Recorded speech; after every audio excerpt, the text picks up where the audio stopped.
Today we're working on some custom parts for a drag car.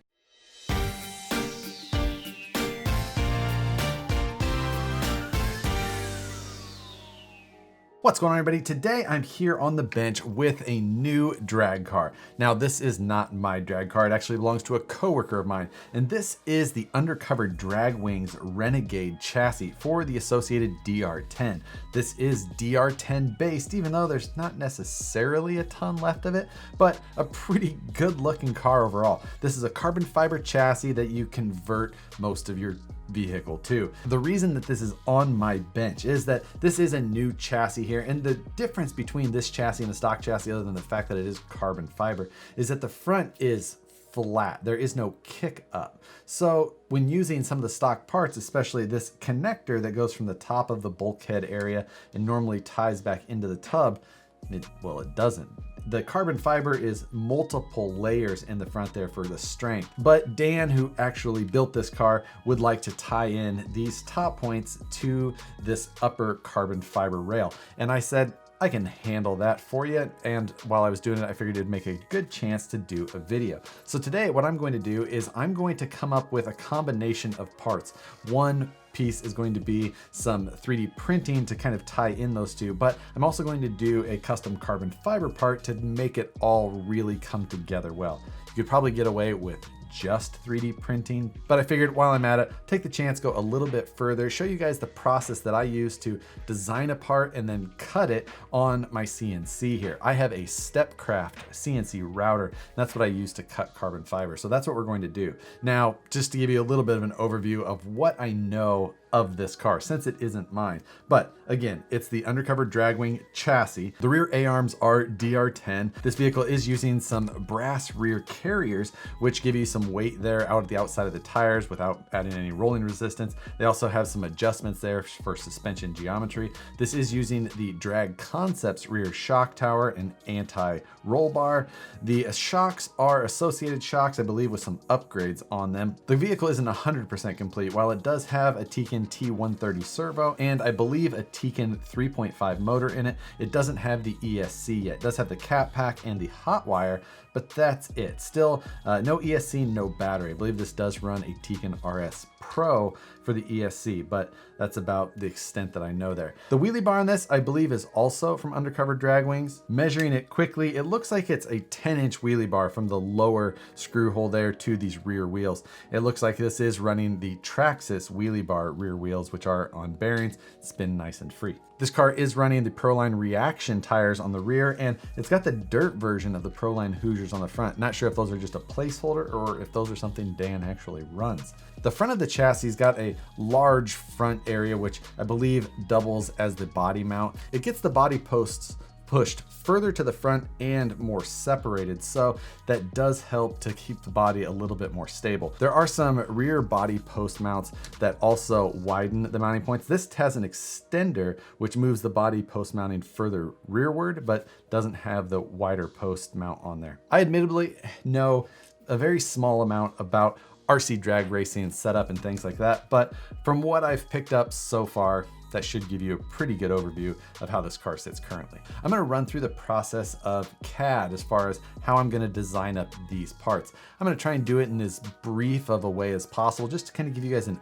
overview of the method that I would use. If you're interested in seeing more of the CAD process, I do a live show every Sunday at 6 p.m. Pacific Standard Time, where you can see me take a project from start to finish, going through all of the steps of the CAD design. But for this one, I'm gonna make it as brief as possible, try and keep this video to a reasonable length. But I'm gonna jump into CAD now so that I can get the 3D print designed up and get it started to print while I finish up the carbon fiber work. So let's jump into that side. So to design up the parts, I'm gonna be using Fusion 360. Here we've got Fusion 360 up on the screen. The first thing that I'm going to do is take some dimensions of the hard points that I know on the actual vehicle. I'll convert as much of the information as I think I need onto my actual CAD doc. And then once I have that information there, I can just work on the design in CAD and I don't have to look at the vehicle as much.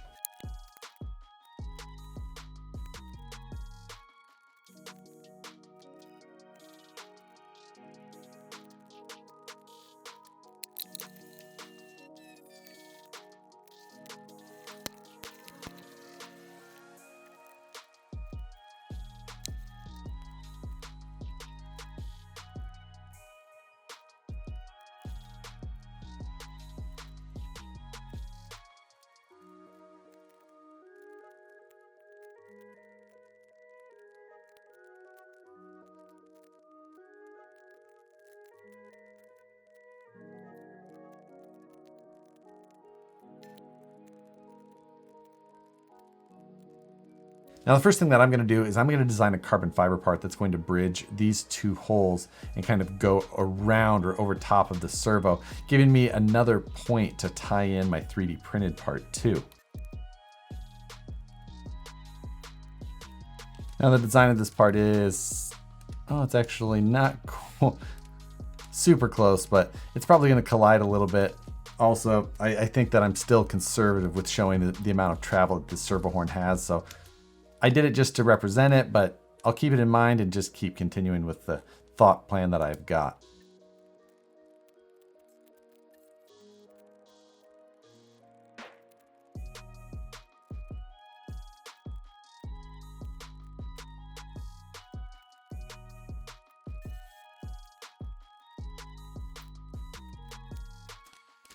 So I've created the carbon fiber part here and I've changed it to red.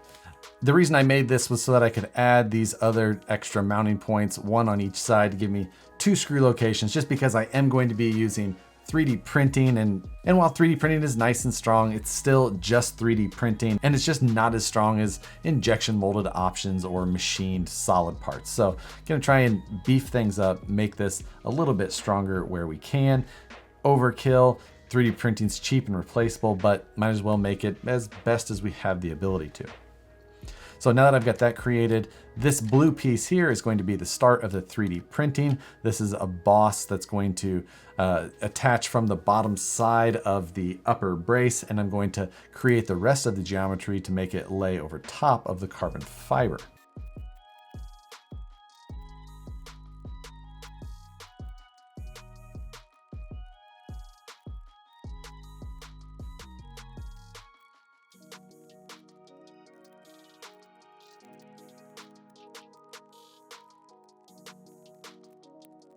These turned out to be 2 very simple parts. The screw holes are pretty close to alignment with each other, so these should be very quick to print. I can print a handful all at once. So I'm gonna get those printing, and then I'm going to work on writing the tool paths to cut this piece out of carbon fiber.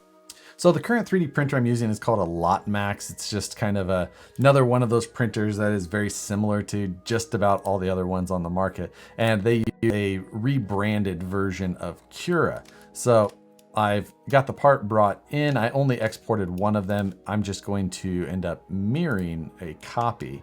Actually, I'm gonna duplicate it first. Multiply, selected, I need 1 copy. Then I'm gonna select that and do a quick mirror, since that was the same way that I created the part in the first place. So I've got it set at an extra fine setting. We're gonna crank up the wall count from 2 to 5 for a little bit of strength. I'm gonna leave everything else. Infill density, we'll go to 25%. I'll leave it on a grid pattern. 0.12 layer height, everything else. Don't need any support or anything like that. We're gonna hit slice, 51-minute print. I'm not gonna print multiples of these yet until I confirm that everything works properly. So we've got that started. Now I'm going to create the tool paths for this item here. So on the left side, we're gonna go from design to manufacture. And then in here, we're going to do a new setup. It automatically selects the one thing that we have. And then the only thing I need to do is make sure that it doesn't have, like right now it's got a 1 millimeter top offset. I'm designed this for the material that I'm going to be using. Side offset I'm fine with because I am actually using a bigger piece of material. So I can hit OK. Now from here, this is going to be pretty simple. There's really only gonna be 2 tool paths that we need. First one we need to do is a drilling tool path. So we're gonna select drill, and I'm gonna select the 4 holes on this. So we've selected those. I do need to select the tool and the speed. Now everything I'm gonna be doing is with a single tool, so I'm not going to get too fancy there. I am going to do a bottom height of negative 0.5 millimeters below. So it's gonna just drill a little bit past the bottom of the material into my sacrificial board on the CNC router. I'm selecting a 3mm bit. I'm actually using a 3mm PCB cutting tool. This is our first tool path that just goes through, and it's gonna make the 4 holes for the mounting positions. The next thing we're gonna do is a very simple 2D contour, and then I'm just gonna go ahead and select the bottom. And I don't need tabs or anything like that because of how I plan to machine this. So same thing with heights. I'm gonna go the bottom height, I'm going to change to a -0.5, select the whole setup and run a simulation on that. It will show us the drilling first, and then go through and do the contouring. We're gonna do it all in one cut. We're only cutting 2mm carbon, so no concerns. I'm gonna run this through my post processor. Save this as program comment, Undercover drag wings, front brace. That gives us our output. And now we can take that to the CNC machine and cut this piece out. So let's head that way. Okay, so I'll have to apologize for the lighting in here. Not exactly set up as a studio, but this is my Stepcraft CNC. I've loaded up the file into UC CNC, which is the program that runs this unit. So this is some 2mm carbon fiber plate, just standard carbon fiber. I've already cut a piece out of it, you can see there. But the top of my CNC is a piece of 3/4 inch MDF that I've mounted to there. And this is basically my sacrificial board. Now I've leveled this piece of material with a 1-inch bit to try and get everything as flat as possible. But what we're gonna do is I'm going to mount this carbon fiber to the bed. And I do that in a pretty interesting way that I didn't come up with myself, but has worked really well for me. So the first thing we're gonna do is I'm gonna take some blue 3M painter's tape. I'm gonna put some on the back of my carbon fiber, and I'm gonna put some onto the bed of the CNC.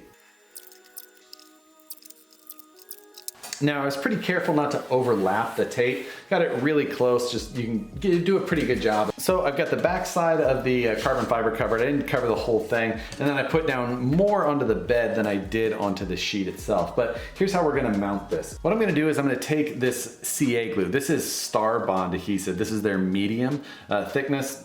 I've used a lot of their different ones. This is what we're going to actually put onto the bed of the CNC. I'm going to use the actual width of the material as a guide just because I don't want to waste CA glue, but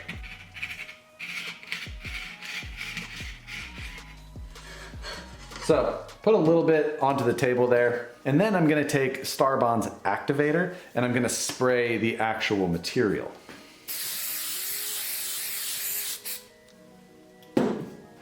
Now I can just take this and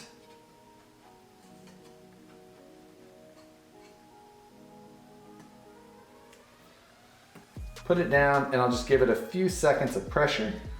And now what's gonna happen is that the two layers of tape are what going to bond together. And then we're gonna be able to cut this out and then basically just pull the tape off of the bed or the carbon fiber and everything's gonna be clean. It works really well. But before we can get to cutting, I've got that program loaded. I need to set my coordinate area and I need to set my tool offset. So first thing I'm gonna do is bring the head over roughly to where I wanna cut the part.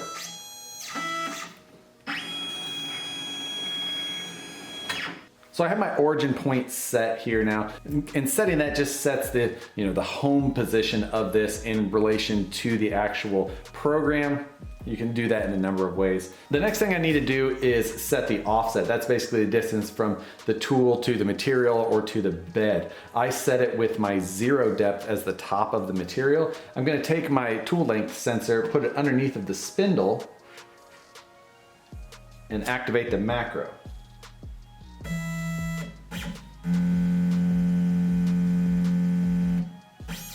So now, since we're cutting carbon fiber, I do run a shop vac. I'm gonna try and get it in there as much as possible, but try and leave a view for the camera still. So I'm gonna set up for that and then we'll run this program.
So the part is basically done. I am making one revision to the 3D printed parts, and that's running right now. But those will be done in about 45 minutes, and I'll be able to get everything bolted on here for the final time. I had to make some estimations while designing the parts to try and match angles and distances, things like that, and I was off by a couple of millimeters, something that I could easily shift and make the fit and finish just that much better. So decided to make that adjustment, re-3D print that, and then everything will be done. Now, the other thing that I ran into is that I designed these front mounts to go into the existing posts, not knowing that the hardware used on this chassis is standard, not metric. So I don't have the longer screws needed to really attach this thing down. So currently it's just kind of resting in there, but it's still enough that I can get an idea, make sure that everything's lining up properly. So that will be our final thing. Now, my carbon fiber weave doesn't match the carbon fiber weave used on the chassis, but Dan's getting this done for free, so I don't think he can complain. The 3D printed parts that bolt to the carbon fiber screw in from the bottom. So there's 2 screws that go in from the bottom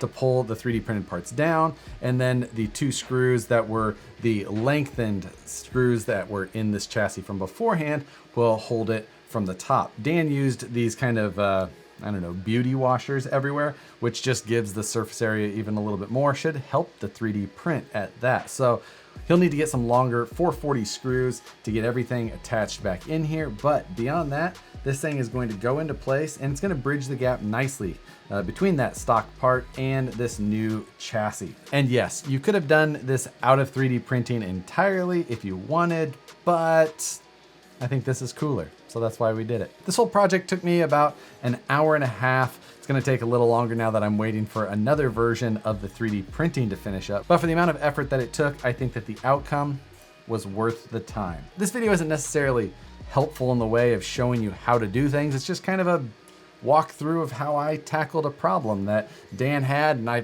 thought I would lend my help to get solved for him. So, if you enjoyed this, make sure to hit the like button before you go. Subscribe if you're not already, hit the notification bell so you see the videos as soon as they get uploaded. Dan is planning to take this car to Antioch, California to go racing this weekend, I believe, for another cash days. And I think that I may plan on making that trek as well, shooting some more videos. If you guys like the cash day and drag racing footage, absolutely let me know. Trying to figure out the best way to film those events is a little bit difficult, but I think we're learning each time. If you guys have any suggestions on that, remember I'm a one-man show, so 10 angles just really not gonna happen from me. But let me know. I always appreciate the input, things to make the videos better. But that's gonna do it for this one. Thanks again for watching. Hope you guys enjoyed it. See you on the next one.